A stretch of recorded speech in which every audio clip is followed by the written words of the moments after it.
On February 28, 2026, the United States and Israel launched a massive, coordinated military campaign against Iran.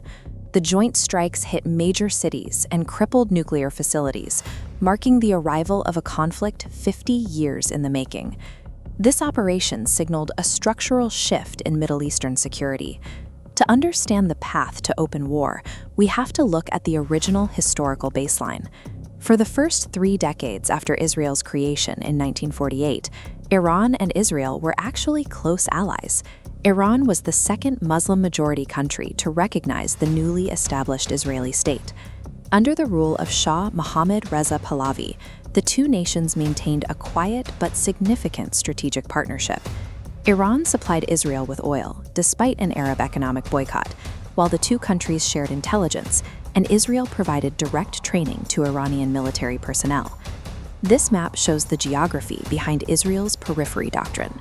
Surrounded by hostile Arab League nations, Israel forged alliances with non-Arab Muslim countries, specifically Turkey and Iran, to secure its borders and break its regional isolation.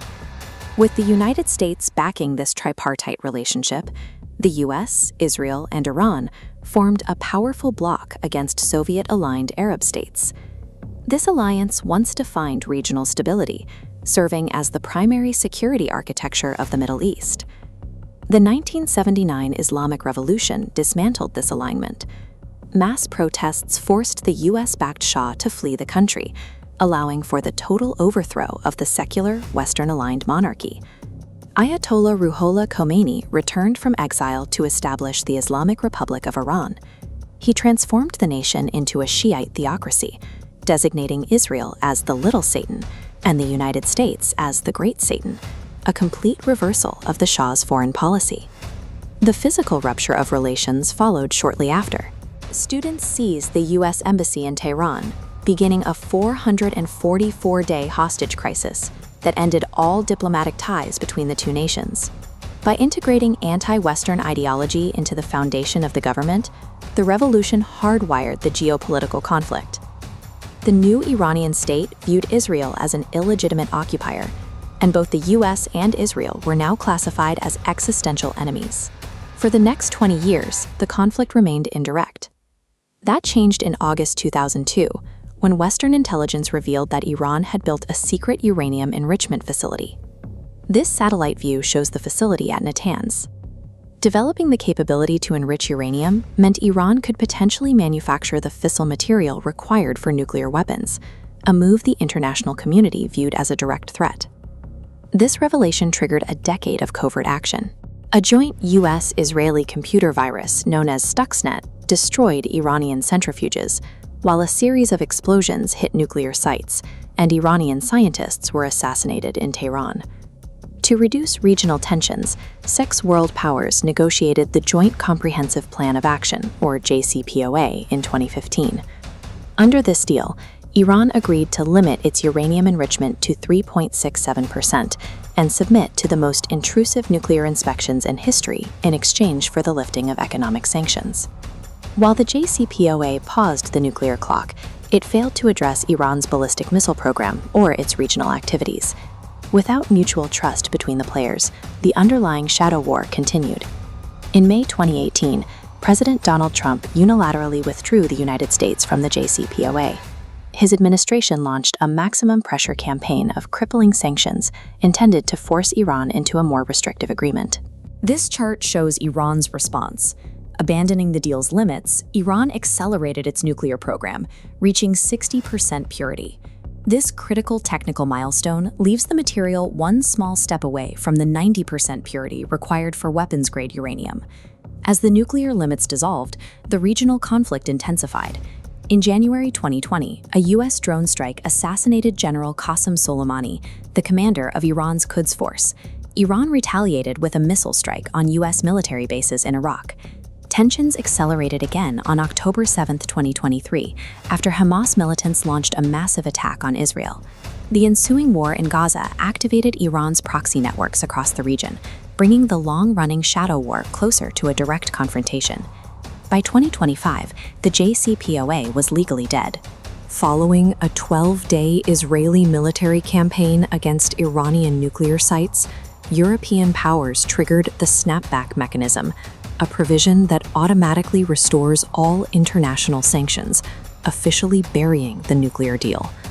With diplomacy exhausted and uranium enrichment spiking, the United States and Israel concluded that their strategy of containment had reached its limit. The direct trigger for war came in February 2026. During negotiations in Geneva, Iran refused to dismantle its enrichment capabilities or discuss its missile program. Concluding that Iran would make no substantive concessions, U.S. negotiators shifted to a military strategy. On February 28, 2026, the U.S. and Israel launched Operation Epic Fury. The joint strikes targeted nuclear facilities, military installations, and ballistic missile components across Iran, including the capital, Tehran. The strikes decimated the Iranian government's infrastructure. Among the thousands killed in the attack was Supreme Leader Ayatollah Ali Khamenei, leaving the regime's leadership in total disarray. Iran retaliated by closing the Strait of Hormuz, choking off 1/5 of global oil, and targeting regional U.S. bases. Financial markets panicked as oil prices jumped 50%, while damage to Persian Gulf natural gas facilities threatened energy supplies for years. An operation designed to eliminate a nuclear threat instead triggered a cascading economic crisis and a prolonged cycle of regional escalation.